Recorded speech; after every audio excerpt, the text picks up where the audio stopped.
So it took me about 6 years to get my bachelor's degree. It's a 4-year degree, but I was working nights in a pretty good warehouse job.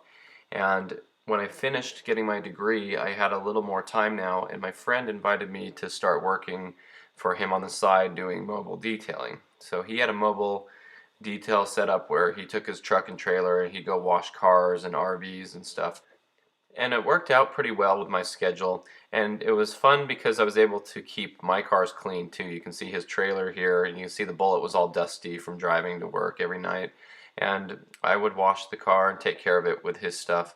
And this was a time of really hard work. I would work full time at night, and then I would go out with him and wash and wax RVs a lot of the time. So I would ride around in his truck, or sometimes I would meet him at the RV resort. And so I have a lot of pictures of the Bullitt parked here just between some trailers while I'd go with him and fully detail RVs. And he was way into LEDs. He loved LEDs and HIDs, and so he wanted to set the Bullitt up with some HID headlights and fog lights and some interior lights. So this is over at his house putting ballasts in the car. And these HID headlights and fog lights were really nice. They worked really well. And so it was fun to get that all set up, and it really wasn't something I was looking to do right away, but he was so into it. He's like, let's go ahead and do it. So we did. And so then we pulled out the instrument cluster, and we took out the bezel around the radio and took out the HVAC controls to replace that all with LED bulbs. And these little LEDs were really bright, especially with the Bullitt having white background numbers on the cluster, and they had to be a soft white because there's actually a blue film on these. So here's how the gauges used to look, and this is how they look now. Totally brighter and awesome. I really enjoyed driving with those. And here's the HVAC control difference. And the LED headlights and fog lights were really bright. They were nice. They weren't like too overdone. They were just a really nice, crisp, bright white color. So I really enjoyed driving like that. So I would detail my Bullitt, take care of it, wash it, wax it. It wasn't perfect, but I sure took the best of care of what I had. And so the car was looking really good. And I was doing a ton of racing. I was driving the Bullitt down to Las Vegas with the drag radials in the back. I used the car's spare tire jack to jack it up, and then I would swap one wheel out at a time. And I could have driven down on these because they're DOT approved and they're a good street tire too, but I also wanted to not wear them all out because I was going like every other weekend. I was going down to the track. And I even tried putting ice on the Bullitt intake manifold because it is an aluminum intake manifold. It helped cool it down a little bit. I was just trying everything and having some fun. And I didn't want to carry that wet bag of ice with me down the racetrack, so each run, after I cooled it down, I was ready to go, I would put the bag of ice on the curb right there in the staging lanes. And it was actually funny because one of the passes I came back and the bag of ice was gone. Somebody decided to use it for their car. But just so you know, I did this on the Bullitt because it's a naturally aspirated aluminum intake manifold, but you do not do this on a supercharger. I just want to make that point clear because I have supercharged cars and the Bullitt would later have a supercharger on it. And the reason for that is if you cool off the case of the supercharger, the hot rotors inside don't go down, and they're still expanded from the heat, and they have a greater chance of striking the case. So don't do this with a supercharger. But with the Bullitt intake manifold naturally aspirated, it was nice. And I think it might have helped a little bit, but maybe not that noticeable. This is where the old Shelby Museum used to be. I'd go to that parking lot to switch it out. And we went down a lot as friends. You can see my buddy's Trans Am here. And on this particular trip, we went all the way down there and it just started to sprinkle, so they closed the track. But that happened to be a really fun event because my brother was with us and we took the Bullitt down into Vegas, and he was telling everybody how he had been looking at this screaming yellow Terminator that was on Craigslist that he really liked. And he looked it up and it wasn't on there anymore, but he had screenshotted or saved the phone number to the guy who owned the car. So he said, why don't we go see that screaming yellow Cobra? Because I mean, at this point, he didn't have a Terminator. None of us did, and it would have been really fun to have one or even see one, and dream about owning it. So we went ahead and made the plans to meet up with the guy. But then he would like not answer for a little while, and then we'd kill time. This is us parked at the Luxor. We went down to the Luxor and hung out, and we waited for him to answer, and he finally said, okay, you can come see the car. And the guy didn't want to bring it out in the rain, so we went towards his house, and he said there's a gas station nearby my house, so we can meet up there and you can see the Cobra. So as we got closer, we could see this screaming yellow Cobra parked at the gas station, and it was love at first sight, 100%. My brother wanted this car. He didn't want to leave Vegas without it. And this was the nicest Terminator I had ever seen in my life, and it still is one of the nicest Terminators that I could say I have ever seen in my life. And the guy was, real tight on it. He's like, I'm not budging on the price, which is perfectly fine because this car was immaculate. So now it went from wanting to see the Cobra to knowing that this is a perfect Cobra to buy. So we drove back home, and this is stopped at the gas station, that same Love's, if you remember from the very first video where I bought the Bullitt. This was kind of a fun picture to take because it was like, this is where it all started. So I was able to get gas there and just take the picture and know that this was where I first put gas in the Bullitt. So it was a fun trip. We really enjoyed it. So the Bullitt was doing really well with the 373 gears, exhaust, and tune. It was pretty quick with this setup, and we would hang out with our friends a lot. We'd go take pictures places like this. This is one of our car club pictures with tons of American muscle cars all around. And the thing was, my little brother's way into the LS cars. He had a really fast cammed Camaro. He's had tons of these cars, and my other friends had them too. You can see Z28s and WS6 cars and my brother's anniversary SS Camaro here. And he was always trying to set up races with me in the Bullitt against all the LS cars in the group. And looking back at it now, he set up like every single race I had against these LS cars, and the Bullitt had a lot of victory against them.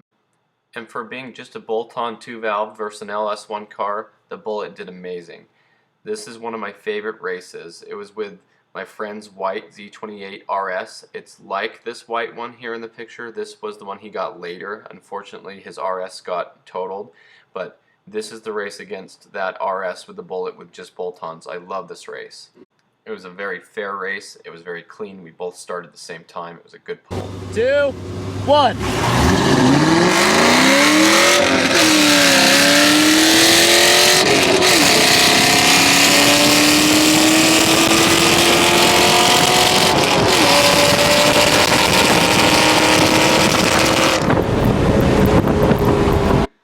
And this is my friend's WS6 6-speed Trans Am. Awesome car. We had a lot of fun racing against each other, especially when the Bullitt was just in the bolt-on phase with just headers, gears, and the tune. And we would go out on the back roads and race a lot with some friends, and this is one of my favorite races between the two cars. He would win some, I would win some. It was kind of a close race, but this is one of my favorite races, and you can see the Bullitt pulling ahead.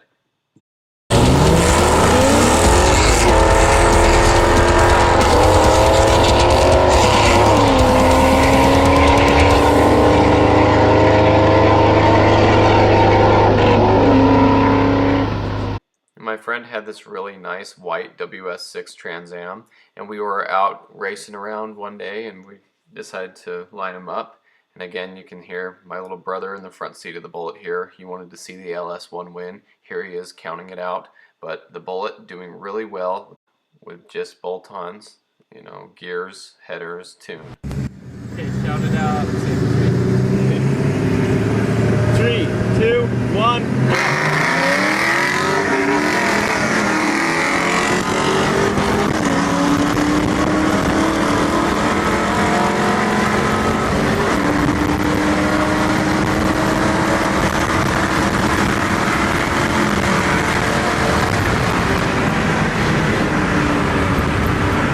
And that same Trans Am later would get some upgrades and some exhaust and intake, other stuff. And my little brother got it all lined up again for us to go out and run them. And I didn't really care that much, but he kept pushing us to race all the time.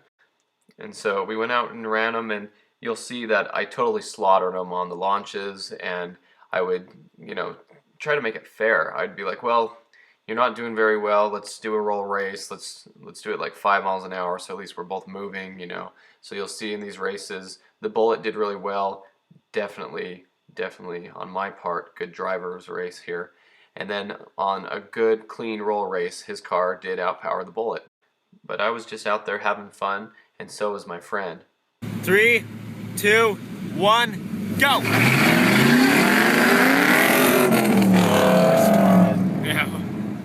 Yeah, it's not fair.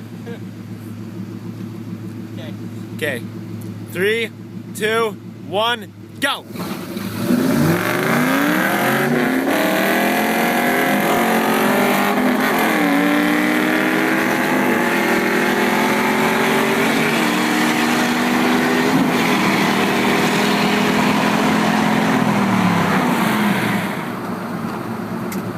Much better. Yeah. One more? Yeah. We can do a small roll, whatever. We can do this. Okay, Danny. Okay. 3, 2, 1, go! I kind of jumped, sorry. That's okay, I did too. Okay. 3, 2, 1, go!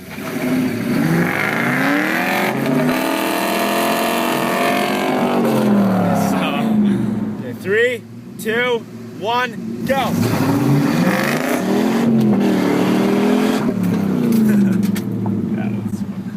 Yeah, I jumped on that one. All right. 3, 2, 1, go!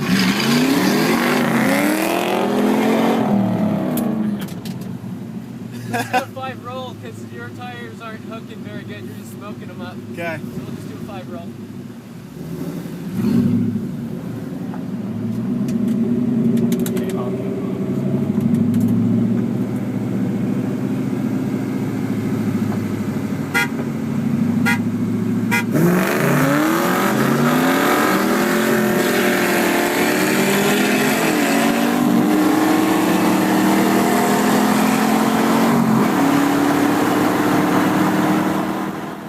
So you can see that we were just having fun together as far as we were concerned.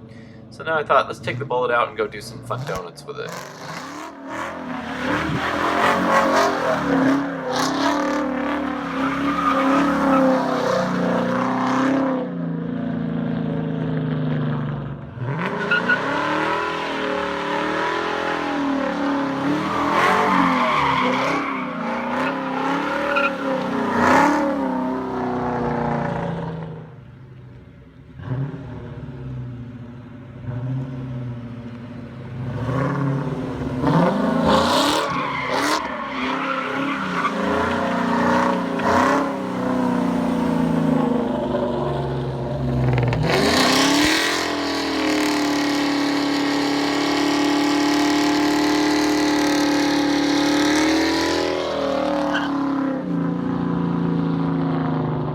I just wanted to include this picture too that's on the wall in my garage now. This was the picture that I drew of the Bullitt, and I had my little sister add me and my wife in there. I thought that was really funny. So anyway, this is just something cool that I have in the garage now.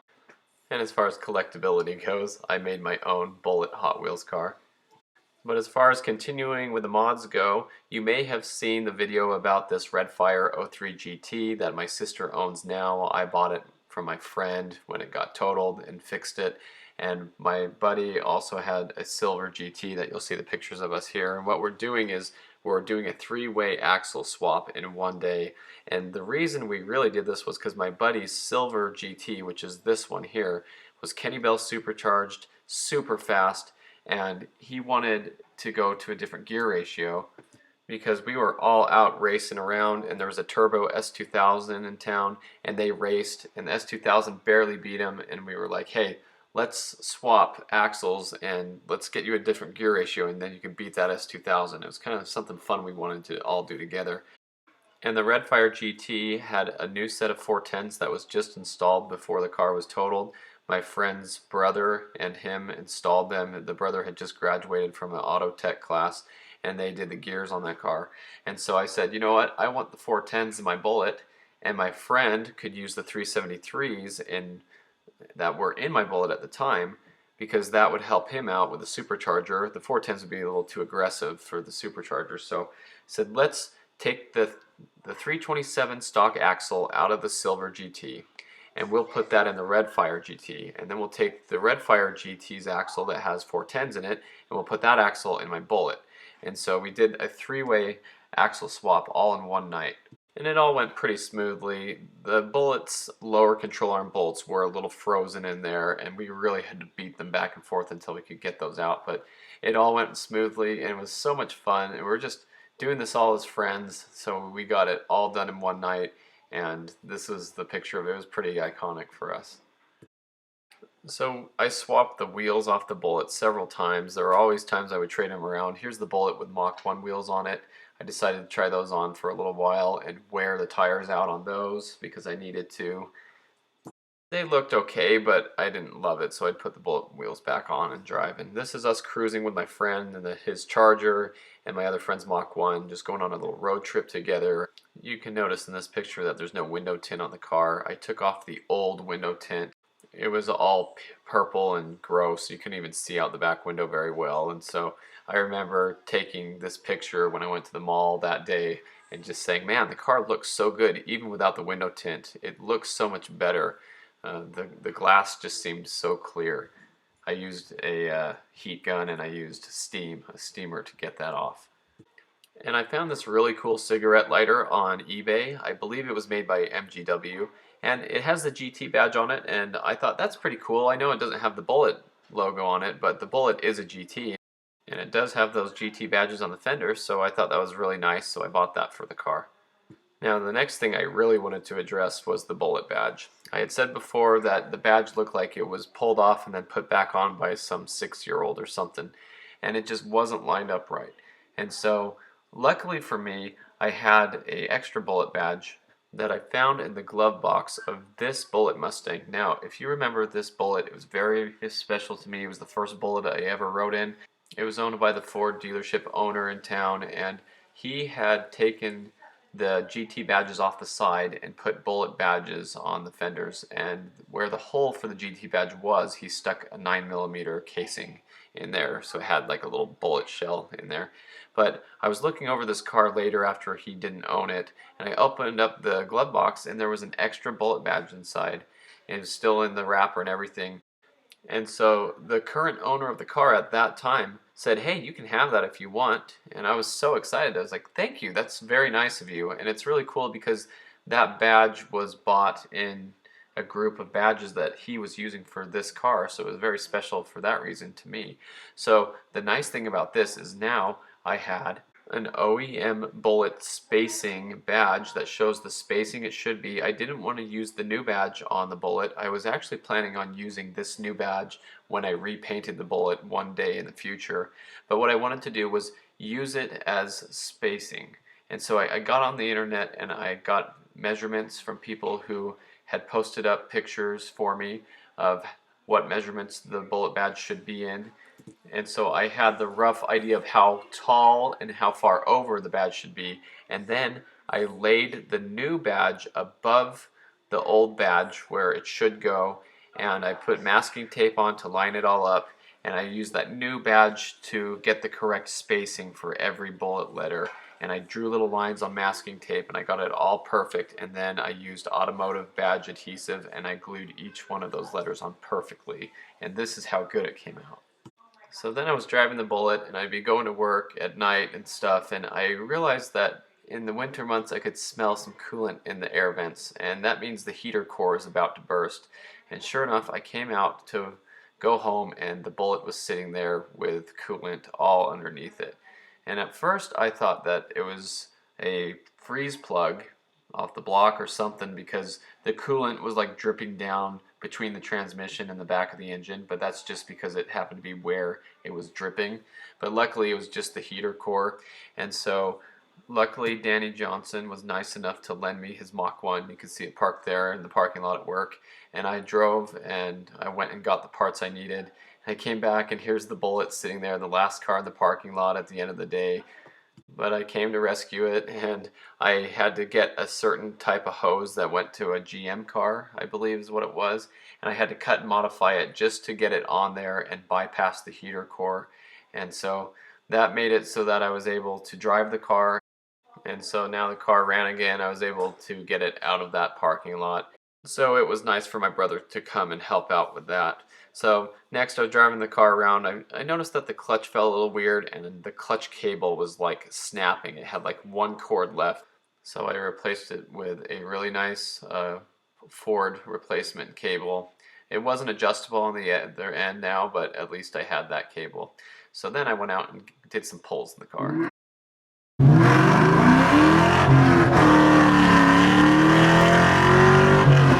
Holy crap. Dude, that's just like the Mach 1.